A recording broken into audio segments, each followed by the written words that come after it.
तो हेलो दोस्तों, स्वागत है आप सभी का। मेरा नाम है फरहान अख्तर। आप देख रहे हैं एके डिजिटल इंस्टीट्यूट चैनल। तो बच्चों, कल हम लोगों ने कक्षा 12 के बायोलॉजी का 2024 का अनसॉल्व वीडियो देखा था। उसमें मैंने आपको 2024 के सातों सेट का एमसीक्यू क्वेश्चन बताया था। तो आज के वीडियो में हम लोग 2023 के सातों सेट का एमसीक्यू लेकर आए हैं। तो आप वीडियो को शुरू से अंत तक जरूर देखिएगा। तो चलिए शुरू करते हैं। अपना पहला सेट लेते हैं, 2023 का पहला सेट। ठीक है, देखिए ये है 2023 का पहला सेट, जिसमें हमारा पहला क्वेश्चन होता है बहुविकल्पीय प्रश्न और 4 बहुविकल्पीय प्रश्न होते हैं। ठीक है, चलिए देखिए पहला क्वेश्चन देखते हैं। पहला क्वेश्चन बोल रहा है हम लोग से कि वैलिस्नेरिया में कौन से माध्यम से परागण होता है। वैलिस्नेरिया में कौन से माध्यम से परागण होता है। तो ये चीज याद रखिएगा, वैलिस्नेरिया एक जल परागित पौधा है, तो इसमें जल के द्वारा परागण होगा। ठीक है, कीटों के द्वारा परागण नहीं होगा, वायु के द्वारा नहीं होगा, जल के द्वारा होगा वैलिस्नेरिया में। और एक और उदाहरण होता है हाइड्रिला। ये वाला आपके कल वाले सेट में क्वेश्चन था, हाइड्रिला। यहाँ पर दूसरा उदाहरण लिखा है वैलिस्नेरिया। तो दो नाम याद रखिएगा, वैलिस्नेरिया और हाइड्रिला में जल के द्वारा परागण होता है। ठीक है, चलिए दूसरा क्वेश्चन देखते हैं। दूसरा है स्त्रियों में आर्तो चक्र, जिसको इंग्लिश में हम लोग मेंस्ट्रुअल साइकिल कहते हैं। आर्तो चक्र यह कितने दिनों का होता है। तो जो ये दूसरा वाला ऑप्शन है हमारा, देखिए 28 से 29 दिन। आर्तो चक्र महिलाओं में 28 से 29 दिनों का होता है, ये चीज आप याद रखिएगा। ठीक है, ये हमारा 2 क्वेश्चन हो गया। तीसरे पर आते हैं, चलिए आगे चलते हैं, तीसरे पर आते हैं। देखिए ये वाला क्वेश्चन, इस क्वेश्चन में से 2-3 आपका क्वेश्चन बन सकता है। पूछ रहा है कि mRNA की सहायता से प्रोटीन संश्लेषण की प्रक्रिया कहलाती है।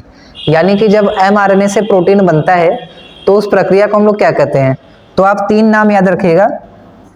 आपने इसको पढ़ा है सेंट्रल डोग्मा में। ठीक है, सेंट्रल डोग्मा ये एक प्रक्रिया का नाम था, जिसमें हम लोग पढ़ते हैं DNA से mRNA कैसे बनता है। ठीक है, DNA से mRNA कैसे बनता है, और दूसरा चीज DNA से DNA कैसे बनता है, और उसके बाद RNA से प्रोटीन कैसे बनता है। इस तीनों प्रक्रिया को जोड़कर हम लोग सेंट्रल डोग्मा कहते हैं। तो जब DNA से DNA बनता है, यानी DNA अपना ढेर सारा कॉपी बनाता है, तो उसको हम लोग कहते हैं प्रतिकृतिकरण। ठीक है, इंग्लिश में उसको कहते हैं रेप्लिकेशन। प्रतिकृतिकरण को कहते हैं रेप्लिकेशन। जब DNA से DNA बनेगा तो प्रतिकृतिकरण, और जब DNA से mRNA बनेगा, देखिए जब DNA से mRNA बनेगा तो ये हो जाएगा आपका अनुलेखन। इंग्लिश में इसको कहेंगे हम लोग ट्रांसक्रिप्शन। जब DNA से mRNA तो अनुलेखन। अब इसके बाद जो लास्ट स्टेप है mRNA से प्रोटीन बनना, इसको हम लोग कहते हैं अनुवादन। ठीक है, अनुवादन।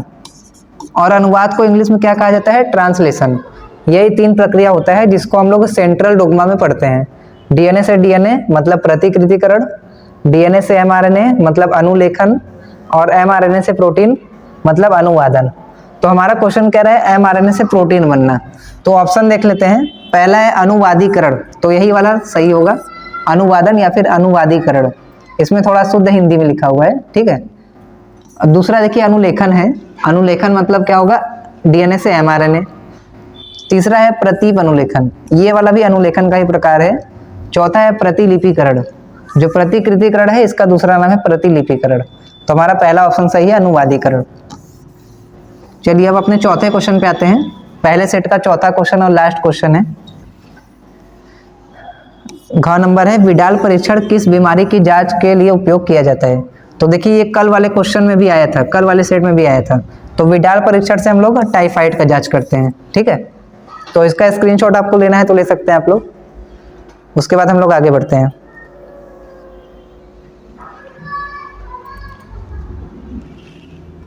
तो चलिए बच्चों आगे बढ़ते हैं। दूसरा सेट है हमारा। तो चलिए देखिए दूसरा सेट है हमारा, और दूसरा सेट में पहला क्वेश्चन है, बीजांड का वह स्थान जहां यह बीजांड वृंत से जुड़ा होता है उसे क्या कहते हैं। बीजांड का वह स्थान जहां यह बीजांड वृंत से जुड़ा होता है तो उसको कहा जाता है नाभिका। ठीक है, इसको याद रखिएगा आप लोग। जहां पर बीजांड वृंत से जुड़ा रहता है बीजांड, उसको हम लोग नाभिका कहते हैं, और इंग्लिश में इसका नाम है हाइलम। दूसरा क्वेश्चन है टीबी के टीके का क्या नाम है। टीबी मतलब एक बीमारी है, ट्यूबरकुलोसिस, जिसको आपने पढ़ा होगा मानव स्वास्थ्य और रोग में। इसका टीका यानी इसको वैक्सीन का क्या नाम है, तो इसका नाम होता है BCG। तो पहला हमारा ऑप्शन सही हो जाएगा BCG। टीबी के टीके का नाम होता है BCG। चलिए तीसरे नंबर पे आते हैं अब। देखिए तीसरा क्वेश्चन है भारत में रामदेव मिश्रा को किस विषय का अध्ययन के लिए जनक के रूप में जाना जाता है। तो जो रामदेव मिश्रा जी हैं इनको हम लोग पारिस्थितिकी के पिता कहते हैं, ठीक है, भारत के पारिस्थितिकी के पिता कहा जाता है रामदेव मिश्रा जी को। तो पहला ऑप्शन हमारा सही होगा पारिस्थितिकी, ठीक है। ये तीसरा क्वेश्चन हो गया। अब आते हैं हम लोग चौथे पर। चौथा बोल रहा है जेनेटिक इंजीनियरिंग का उपयोग कहाँ कहाँ करते हैं। तो देखिए ये कल वाले सेट में भी आया था। जेनेटिक इंजीनियरिंग का उपयोग हम लोग चिकित्सा में करते हैं, परजीवी जंतु को बनाने में भी करते हैं और कृषि में भी करते हैं। तो चौथा ऑप्शन सही हो जाएगा हमारा इनमें से सभी, ठीक है। तो ये दूसरे सेट का क्वेश्चन था। इसके आगे हम लोग बढ़ते हैं तीसरे सेट पर। तो इसका भी स्क्रीनशॉट आप लोग ले लीजिए, फिर आगे बढ़ते हैं। चलिए देखिए आगे। तो तीसरा सेट है हमारा और उसका पहला क्वेश्चन देखिए। पहला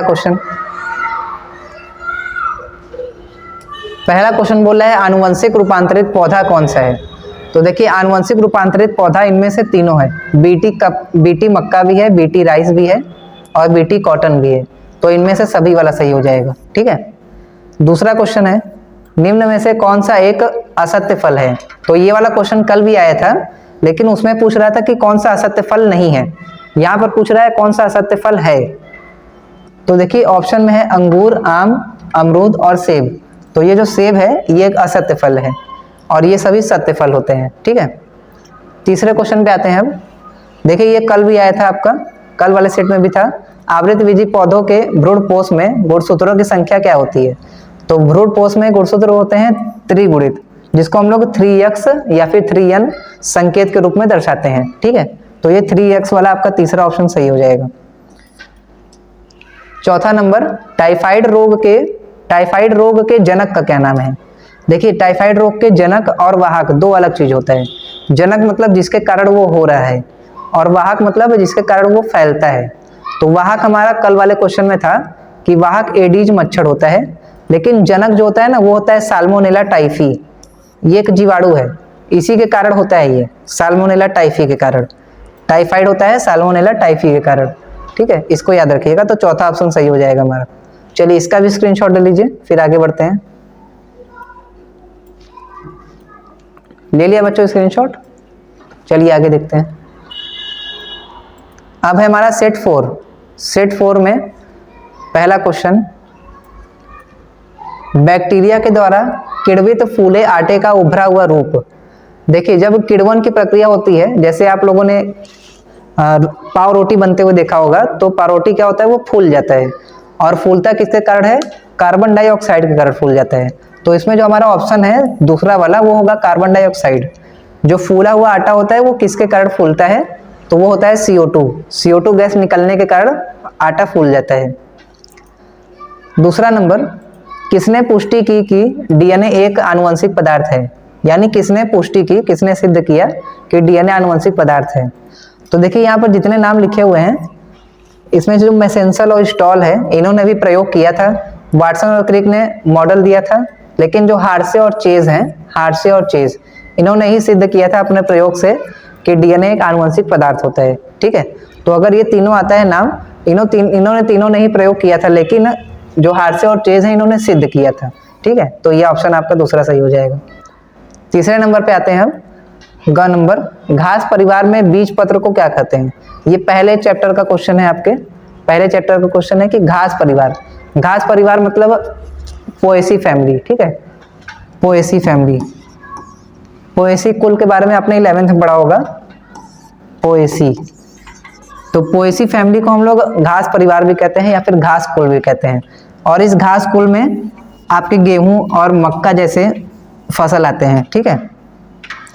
देखिए जो इसमें बीज पत्र होता है, उस बीज पत्र का नाम होता है स्कैटुलम। ये इंग्लिश नाम है, ठीक है। और स्कैटुलम को हिंदी में कहते हैं प्रशल्क। तो हमारा पहला वाला ऑप्शन सही हो जाएगा। जो घास परिवार है उसमें बीजपत्र को हम लोग प्रशल्क कहते हैं, तो पहला वाला ऑप्शन सही होगा। इंग्लिश नाम इसका स्कैटुलम है, इसको भी लिख लीजिएगा आप और इसको भी लिख लीजिएगा, ठीक है। तो अब चौथे क्वेश्चन पे आते हैं। क्रोमोसोमीय विकार का उदाहरण है, यानी ऐसी कौन सी बीमारी है जो क्रोमोसोम में गड़बड़ी के कारण होती है। तो देखिए आपने आनुवंशिक रोगों वालों में पढ़ा होगा जीन के द्वारा विकार और गुणसूत्र के द्वारा विकार।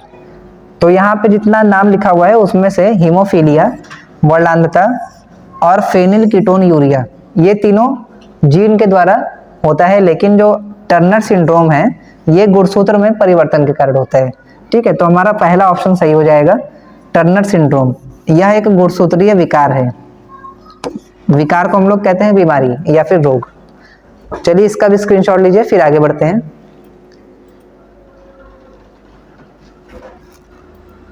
चलिए आगे देखिए, सेट नंबर 5, ठीक है। सेट नंबर 5 पे आ जाते हैं अब हम लोग।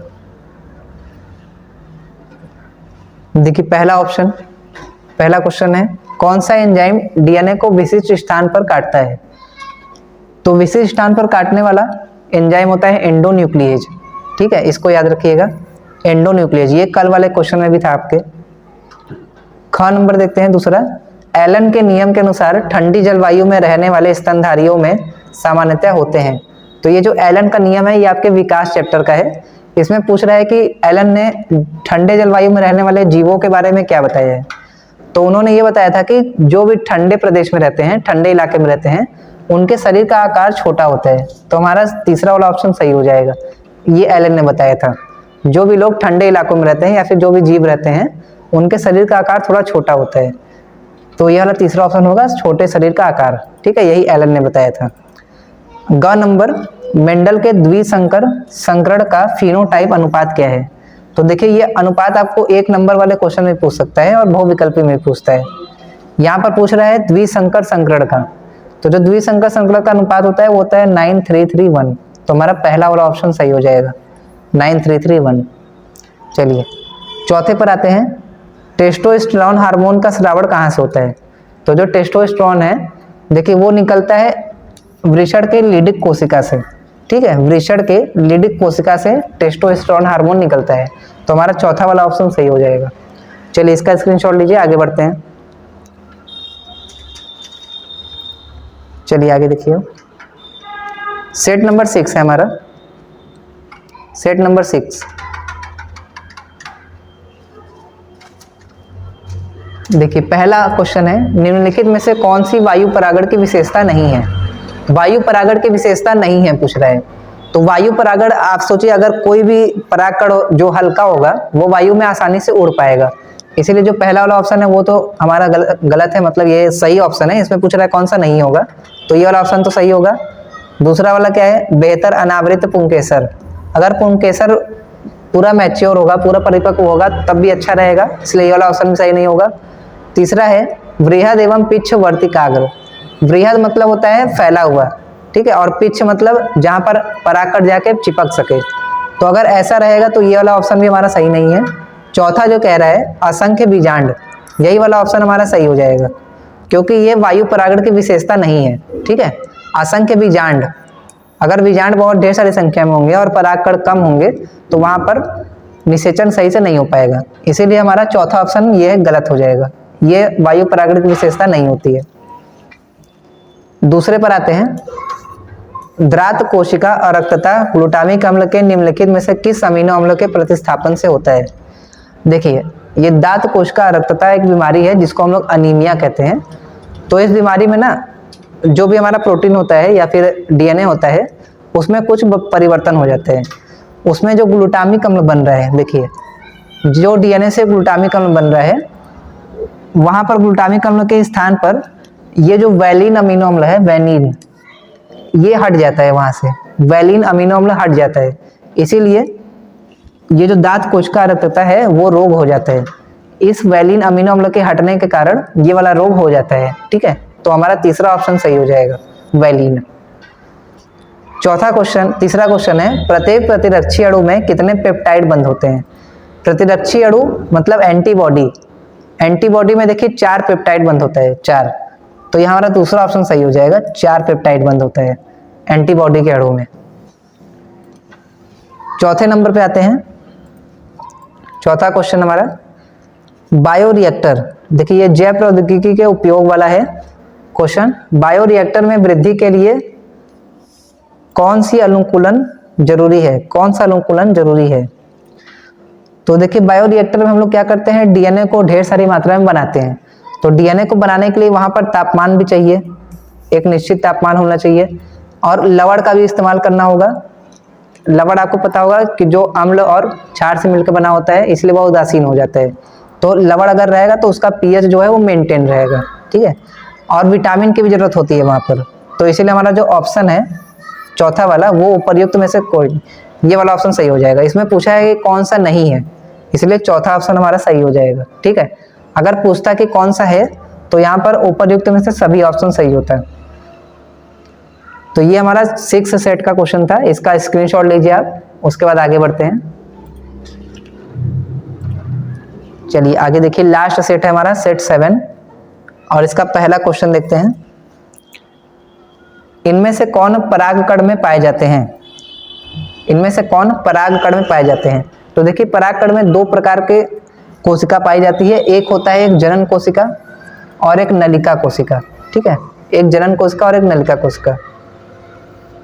एक सेकंड, इसका ना ऑप्शन जो है आपका, ये पहला वाला ऑप्शन सही होगा, 2 नर युग्मक। देखिए जो परागकण है उसके अंदर 2 नर युग्मक होंगे। इसमें से आपने द्विनिषेचन पढ़ा होगा, द्विनिषेचन। द्विनिषेचन में क्या होता है, एक नर युग्मक अंड कोशिका से मिल जाता है और बनाता है आपका, अंड कोशिका से मिल जाता है, ठीक है। अंड कोशिका से मिलने के बाद वो बनाता है युग्मनज। ये पहला निषेचन होता है। ये जो युग्मनज बनता है इसको हम लोग कहते हैं सत्य निषेचन। और जो दूसरा नर युग्मक है ये जुड़ जाता है द्वितीय केंद्रक से, द्वितीय केंद्रक वाली कोशिका से जुड़ जाता है और वहां पर ये भ्रूण कोष बनाता है, ठीक है, भ्रूण कोष बनाता है। तो हमारा पहला ऑप्शन होगा 2 नर युग्मक। अब देखिए दूसरे क्वेश्चन पे आते हैं। एक परागकण में परागधानियों की संख्या होती है। एक पराग कोष में परागधानियों की संख्या होती है। तो देखिए पराग कोष का आपको जब फिगर दिखाया गया होगा या फिर आप लोग देखे होंगे, इसमें देखिए इस प्रकार से बना होगा, कुछ इस प्रकार का फिगर आपने देखा होगा, ठीक है। पराग कोष में परागधानी, परागधानी मतलब जहां पर परागकण बनते हैं। तो एक पराग कोष में 4 परागधानी होती है। तो हमारा जो 4 वाला पहला ऑप्शन सही हो जाएगा, 4 परागधानी होती है एक पराग कोष में। अब देखिए तीसरा नंबर, ये थोड़ा सा आपका कॉन्सेप्ट बेस्ड क्वेश्चन है, इसको समझाते हैं। देखिए कैसे होगा। पूछ रहा है जौ के 200 दाने बनाने के लिए कितने अर्धसूत्री विभाजन होने चाहिए? हमको बनाना है जौ के दाने। देखिए जौ के दाने बनाने, इसको थोड़ा समझिएगा।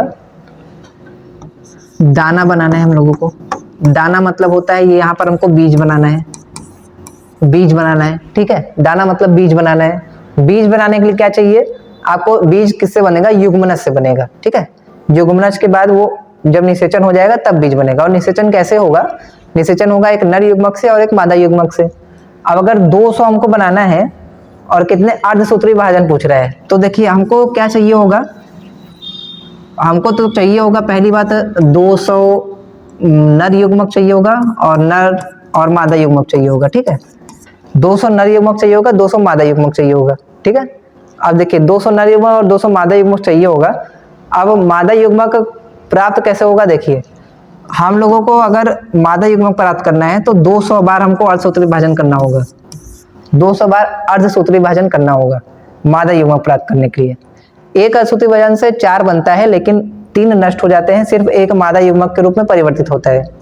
तो 200 मादा युग्मक हो गया हमारा, ठीक है। दूसरे नंबर पे आते हैं नर युग्मक। देखिए 1 से 4 बनता है, ठीक है, 1 से 4 बनता है और नर युग्मक 1 से 4 ही बनता है। अब हमको अगर 200 चाह रहा है, 200 चाह रहा है हमको, ठीक है, 200, और अगर 1 से 4 बन रहा है तो हम लोग क्या करें, अगर इसका 4 से भाग कर दे तो हमको पता चल जाएगा 50 आएगा, ठीक है, 50 आएगा। अब ये 200 और ये 50, इसको अगर हम लोग जोड़ देंगे तो कितना आ जाएगा, 250। समझ में आया? अगर हमको 200 मादा युग्मक प्राप्त करना है तो 200 बार अर्धसूत्र विभाजन करना होगा, लेकिन अगर 200 नर युग्मक प्राप्त करना है तो हमको 50 बार अर्धसूत्र विभाजन करना होगा। क्यों? क्योंकि 1 से 4 बनता है नर युग्मक, लेकिन ये 1 से 1 ही बनता है, इसीलिए हम लोग इसको 200 बार कर रहे हैं, इसको 50 बार कर रहे हैं। समझ में आया? 250 होगा। ठीक है, तो हमारा ऑप्शन देखिए कौन सा है, तीसरा ऑप्शन सही हो जाएगा। कितने अर्धसूत्र विभाजन करने होंगे, 250 अर्धसूत्र विभाजन करने होंगे। चलिए आगे बढ़ते हैं, स्क्रीनशॉट लीजिए, एक लास्ट क्वेश्चन बचा है। देखिए लास्ट क्वेश्चन, जन्मजात उपापचयी त्रुटि है, ये कल भी आया था, तो हमारा पहला वाला ऑप्शन होगा फिनाइल कीटोन यूरिया। ये जन्म से ही हमारे अंदर बीमारी हो सकती है ऐसी, फिनाइल कीटोन यूरिया। तो ठीक है बच्चों, आज 2023 का 7 सेट का क्वेश्चन था एमसीक्यू। और अगर आपको कोई और टॉपिक चाहिए होगा तो आप कमेंट जरूर करिएगा और इस वीडियो को शुरू से अंत तक जरूर देखिएगा। और अगर कोई डाउट हो या फिर कोई आपको क्वेश्चन नहीं समझ में आ रहा हो तो इसको आप दोबारा कमेंट में पूछ लीजिएगा। ठीक है, अगर आपको इसका लॉन्ग क्वेश्चन चाहिए या फिर शॉर्ट क्वेश्चन चाहिए तो आप कमेंट कर सकते हो कि सर मुझे शॉर्ट क्वेश्चन भी चाहिए और लॉन्ग क्वेश्चन भी चाहिए, उसका सॉल्यूशन बता दीजिए, तो हम आपके लिए वो वीडियो जरूर बनाएंगे। तो चलिए बच्चों, आप कल मिलते हैं आपसे 2022 के सेट के साथ। आज के लिए इतना ही, धन्यवाद।